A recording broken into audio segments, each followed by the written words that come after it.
স্বৈরাচার যারা বাংলাদেশে জঙ্গি কায়েম করেছিল তারাই বেগম খালেদা জিয়াকে চট্টগ্রাম মেডিকেল কলেজে অবরুদ্ধ করেছিল। সালাউদ্দিন কাদের চৌধুরীর আহ্বানে জামাত এবং শিবির সেই দিন বেগম খালেদা জিয়াকে আমরা উদ্ধার করেছিলাম। পাল বংশের ইতিহাস তুলে ধরেছেন, কিন্তু আপনি কি ফরাজি আন্দোলন, ফকির আন্দোলন, খেলাফত আন্দোলন, ওয়াহাবি আন্দোলন, উলামায়ে কেরামদের ইতিহাস আপনি তুলে ধরেন নাই। আপনি শুধু জামাত ইসলামিয়ার মুসলমান আর ইসলামী আন্দোলনকে আঘাত করার জন্যই পার্লামেন্টে বক্তব্য রেখেছেন। জামাত ইসলামীর গণতান্ত্রিক ইতিহাস অনেক সময় লাগবে। আপনি যেহেতু আমাকে সময় নির্ধারণ করে দিয়েছেন, আজকে জামাত ইসলামীর ব্যাপারে শুধু এতটুকু বলতে চাই, ভুলে গেলে চলবে না। 1997 সালে দেশনেত্রী বেগম খালেদা জিয়া বৃহত্তর বিরোধী দলের নেতা ছিলেন। চট্টগ্রাম মেডিকেল কলেজে গেলেন, অবরুদ্ধ হয়ে গেল। ফ্যাসিস্ট স্বৈরাচার যারা বাংলাদেশে জঙ্গি কায়েম করেছিল তারাই বেগম খালেদা জিয়াকে চট্টগ্রাম মেডিকেল কলেজে অবরুদ্ধ করেছিল। আজকে আমাদের মরহুম শহীদ সালাউদ্দিন কাদের চৌধুরীর ছেলে আছে হুব্বাম কাদের, আমাদের সম্মানিত অর্থমন্ত্রী, চট্টলার কৃতি সন্তান, যার পরিবারে উনার আব্বা নয় উনার দাদা থেকেই মন্ত্রিত্ব ওনারা পেয়ে আসতেছেন, সেই রকম সম্ভ্রান্ত পরিবারের সন্তান উনিও দেশনেত্রী বেগম খালেদা জিয়ার সাথে মেডিকেল কলেজে ছিলেন। আজকে সম্মানিত অর্থমন্ত্রী আপনি স্বীকার করবেন, সর্বপ্রথম টেলিফোন করেছিল মরহুম শহীদ সালাউদ্দিন কাদের চৌধুরী আমি শাহজাহান চৌধুরীকে। আমি তো জামাত, আমি তো শিবির, কিন্তু সেই দিন আমরা জামাত শিবিরেরা চট্টগ্রাম মেডিকেল কলেজ থেকে দেশনেত্রী বেগম খালেদা জিয়াকে সালাউদ্দিন কাদের চৌধুরীর আহ্বানে জামাত এবং শিবির সেই দিন বেগম খালেদা জিয়াকে আমরা উদ্ধার করেছিলাম। মাননীয় স্পিকার, আজকে স্বাধীনতার কথা বলা হয়, সর্বপ্রথম একটি মাত্র রাজনৈতিক দল পূর্ব পাকিস্তানের স্বাধিকার কোন পথে আসবে এই ব্যাপারে সর্বপ্রথম পূর্ব পাকিস্তান থেকে যিনি বক্তব্য দিয়েছিলেন তিনি হচ্ছেন প্রফেসর গোলাম আজম। 1970 সালের নির্বাচন হলো, নির্বাচনের পর সর্বপ্রথম একটি রাজনৈতিক দলের পক্ষ থেকে সমস্ত পত্রিকা সাক্ষী ট্রান্সপার্ট পাওয়ার শেখ মুজিবুর রহমান প্রফেসর গোলাম আজম বক্তব্য দিয়েছিলেন। আমরাই সেই দিন বলেছিলাম সংখ্যাগরিষ্ঠতা হিসেবে আওয়ামী লীগ যেহেতু জনগণ রায় দিয়েছে তাই শেখ মুজিবের হাতেই ক্ষমতা হস্তান্তর করুন। আজকে সম্মানিত আমার অত্যন্ত পরম মুরব্বী ইতিহাসবিদ, আমি ওনার ফেসবুকে সব বক্তব্য শুনি, ওনার মনের ভিতরে অনেক আবেগ। 1757 সালের ইতিহাস আপনি তুলে ধরেছেন, পাল বংশের ইতিহাস তুলে ধরেছেন, কিন্তু আপনি কি ফরাজি আন্দোলন, ফকির আন্দোলন, খেলাফত আন্দোলন, ওয়াহাবি আন্দোলন, উলামায়ে কেরামদের ইতিহাস আপনি তুলে ধরেন নাই।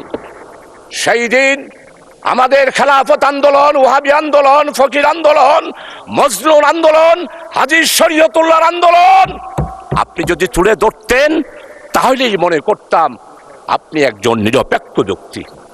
এখন আমার মনে হচ্ছে আপনি নিরপেক্ষ নয়, আপনি শুধু জামাত ইসলামিয়ার মুসলমান আর ইসলামী আন্দোলনকে আঘাত করার জন্যই পার্লামেন্টে বক্তব্য রেখেছেন।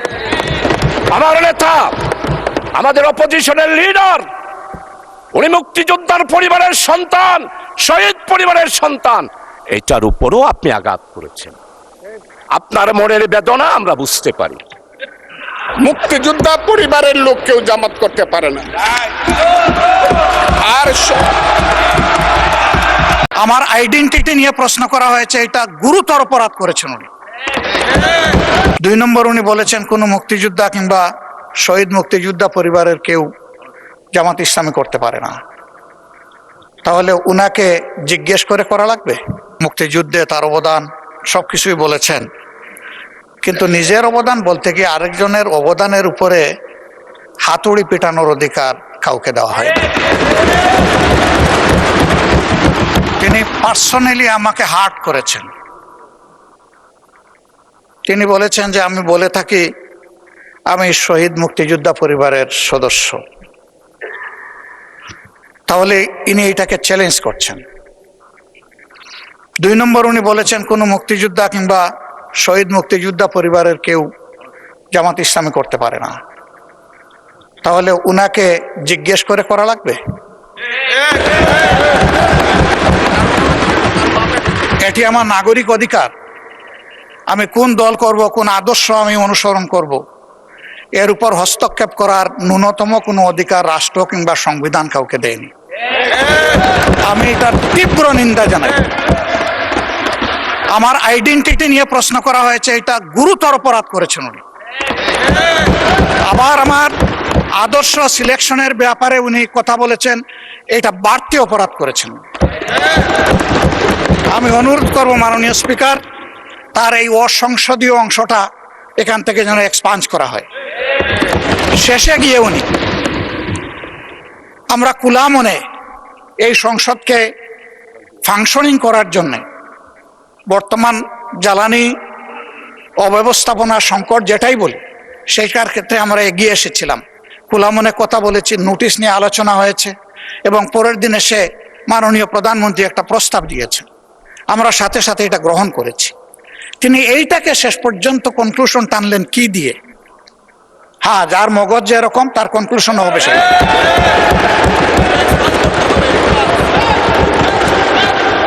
তার মতো একজন প্রবীণ ব্যক্তির কাছ থেকে, রাজনীতিবিদদের কাছ থেকে আমি এই ধরনের আচরণ আশা করিনি। আমরা এখানে প্রথম দিনই বলেছি ভালো কিছু শিখতে এসেছি। কাউকে হিট করা, গালি দেওয়া, এর মাধ্যমে বড় কিছু অর্জন করা যাবে না। কিছু গোলাবাজি হতে পারে বড় জোর, কিন্তু তার চাইতে বেশি কিছু হবে না। আর সাধারণত যুক্তি যখন ফুরিয়ে যায়, মাথা তখন গরম হয়ে যায়। একটা প্রবাদ আছে, রেগে গেলেন তো হেরেই গেলেন। আমরা সবাই মিলে হারতে চাই না, আমরা সবাই মিলে জিততে চাই। এই জন্য সবাই যেন মাথাটা একটু ঠান্ডা রেখে যুক্তির সাথে সত্য নির্ভর কথাগুলা বলি, তাতে অবশ্যই দেশবাসী উজ্জীবিত হবে, এই সংসদের প্রতি মানুষের আস্থা তৈরি হবে এবং দেশটাকে নিয়ে সবাই মিলে আমরা সামনে এগিয়ে যেতে পারবো।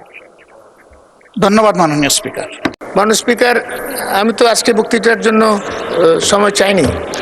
মাননীয় চিফ হুইপ, এই যে তালিকা দেন কিন্তু বক্তা তো পাওয়া যায় না।